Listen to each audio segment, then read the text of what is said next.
Hi there, this is Datila, and welcome to TNAIW GoGoPower Rankings Turbo Tuesday's show. As always, I'm joined by Burt Maclin. How's it going, guys? No relation to Steve Maclin, by the way. Alrighty, so who do you expect to see on the Power Rankings this week? This again, back-to-back hard weeks. I struggled to form my top 10, especially the top 3, because the way I looked at the show, I totally thought after the first half, Steve Maclin should and deserved to be number 1, especially not just this week, even though that's what it's all about, but a lot of what's going on, what's been happening before in previous weeks as well. But then as the show ended, I don't have a problem with Honor No More being number 1. When you end the show standing tall, I can't argue with that. But I will say this. I think if they would have ended the show with Heath clearing the ring and standing tall, I think we would have had a different story and Steve Maclin would have been number 1. I personally think they should have ended the show with Heath standing tall. They didn't. So I could see Honor No More being number 1. I have to agree with you wholeheartedly. I feel like it would have definitely affected my opinion of the number 1 spot if Impact would have ended the show with Heat standing tall and Honor No More running away. Yeah. I do expect to see Steve Maclin at least in the top 3 spots because that match with PCO was incredible. I don't care. Hope he's in the top 10. He deserves it. He definitely does deserve it. I do agree. Before we get into the Power Rankings, Burt, how do people join the Power Rankings committee? It's very, very simple. All you have to do is reach out to me on Twitter. Just shoot me a DM at Burt Maclin 11, and I'll talk to the committee members, and we'll see about adding you to it. We're always looking to get more people in. Loyal and diehard Impact fans are always welcome. All right. Well, with that being said, let's play the Power Rankings.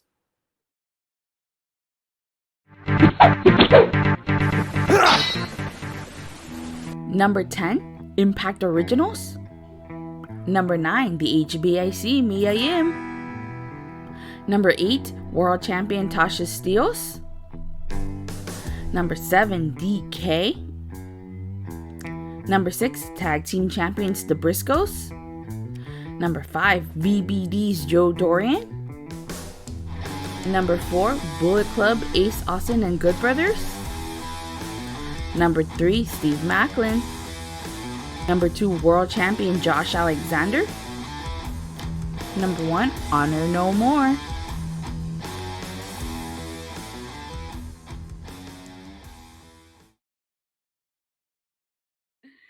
All right. So first of all, I'm honestly really glad to see Honor No More on here. Like you said previously, they definitely earned the number 1 spot. They were left standing tall. They diminished Heath. They honestly did.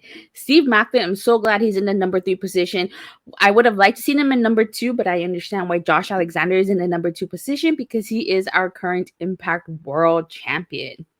So I can't argue with that, but I'm really happy Steve Maclin is in the top 3 after that incredible performance and that amazing match with PCO.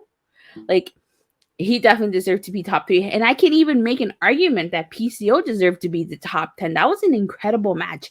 Yes, I understand he lost, but definitely I think PCO deserved at least the number 10 or an honorable mention. Well, PCO is mentioned with Honor No More. He's part of the group. He's with them, and part of the reason why they're so high, he helped them this week. He put on an incredible performance, proving why he is not human. If you watch that last part of that match, pretty gruesome.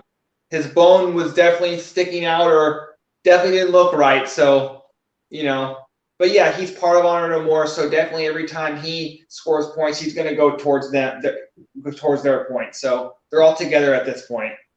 So let me ask you this. So if PCO, saying the outcome would have been the same for in his match, and it would have been an incredible performance. And we had Heath standing tall with Honor No More running away. Do we then separate PCO from Honor No More in the power rankings, at least? I think the only way we start to separate PCO from Honor No More in the power rankings is if he starts to distance himself from that group. Okay.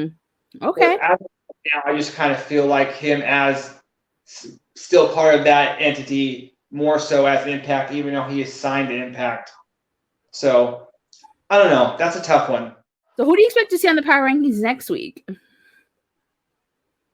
Well, I think there was a couple things this week that I don't, kind of maybe anomalies, if you want to call them that, where I don't think that they will be on next week's rankings. Like, I'm looking at the top 10, and as far as 1 through 5, Honor No More, Josh Alexander, Steve Maclin, Bullet Club, and Violent by Design. I always going to see them near the top, or at least by in the top 10.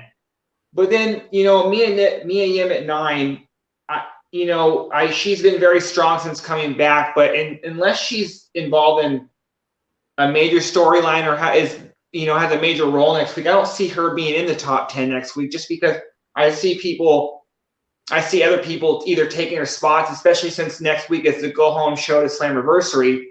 Like, I could see Sabin and Alex Shelley being in the top 10 next week. They weren't in the top 10 this week. And especially, they're number 10. Sorry. They're number 10 as part of the Impact Originals. I could see them in number 10. I mean, not number 10, but being in the rankings altogether, and Mia Yim being out. And then also, I could see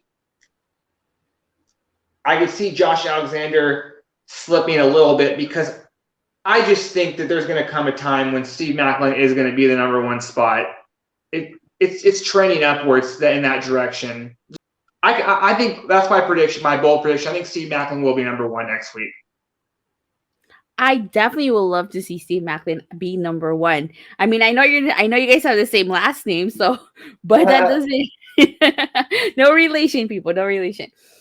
But like you said, Steve Maclin has been doing really, really good. I mean, I've been impressed with him since he first came in. Yes. Totally agree. He's totally blown me away since he's coming. I didn't think much of him, but he's totally elevated. And it just goes into what Impact's track record. They take people who maybe have had a lesser than role or not looked at as highly, and then they just totally elevate their careers. The list is endless. Drew Galloway, Deonna Purrazzo, Steve Maclin. That's just what Impact does. They get the most out of everybody they bring in. Morrissey recently. Yeah. And I do think with this Thursday being the go-home show for Slammiversary, I think Josh Alexander is going to have a tough time to getting that number 1 spot back. Just because I feel like, even though he is our champion, I just feel like if he's not in the main event, or if he's not like the main focus of the show, it's like somebody else may deserve that number 1 spot, It's going to be tough. I'm very curious to see where everybody lands before Slammiversary and where everybody stands after Slammiversary. Well, next week's rankings are going to be a little bit different. They're going to take in a combination of 2 different shows. Mm-hmm. So I think, with that being said, Steve Maclin, I expect to have 2 great performances. Again, he should be somewhere near the top after next week. I wouldn't doubt it. Oh wow! So we're combining both Slammiversary and the Go Home show. Well, yeah, we usually do rankings a little bit differently. When there's a pay-per-view, we usually add both shows. So then I can definitely take into account of what happened on both nights. Okay. So you know what? I definitely do see Josh Alexander. In that case, I definitely do see Josh Alexander taking back his number 1 spot, because I feel like his match with Eric Young is certainly going to be an incredible match. But hey, who knows? Yes. There's probably going to be other people on that card that are going to have just as great matches, and we have to take into consideration their place on the Go Home show and how they deliver at Slammiversary. It's gonna be. You're right. You're right. I should have. I maybe spoke a little too soon about that, but yeah, we'll have to wait and see. Yeah, definitely. All right. So some trends. This is since we started taking stats. Did you know this was DK's first appearance in the top 10? That's kind of what goes back to what. No, I didn't, but that kind of goes back to what I was saying. Them being in the top 10 this week. That their group hasn't felt as strong as they have in the past months. It's really been Rosemary kind of carrying them and just getting them the recognition, is because we really haven't seen much of Crazy Steve or Black Tourist or a little of Haddock. Didn't they have a match on BTI against the Swingman and Ziggy Dice? I'm saying not as much. Oh. Yes, I know they were on BTI. I'm saying not as much. Okay. Makes sense. Because like a few months ago, and a little further last year, Decay was probably one of the hottest things in Impact. So they've cooled off a little bit, is what I'm saying. Yeah, definitely. I do agree with you. Is there any trends you want to talk about or mention?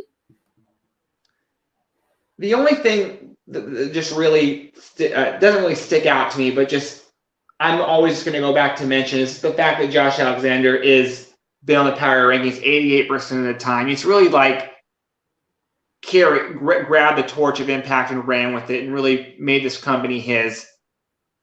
And it's just really, I didn't know about Josh Alexander when he first came in, but I've just become such a big fan of his, and I just think he's one of the best wrestlers in the world, and I hope he starts to get more recognition because he's great and just super talented.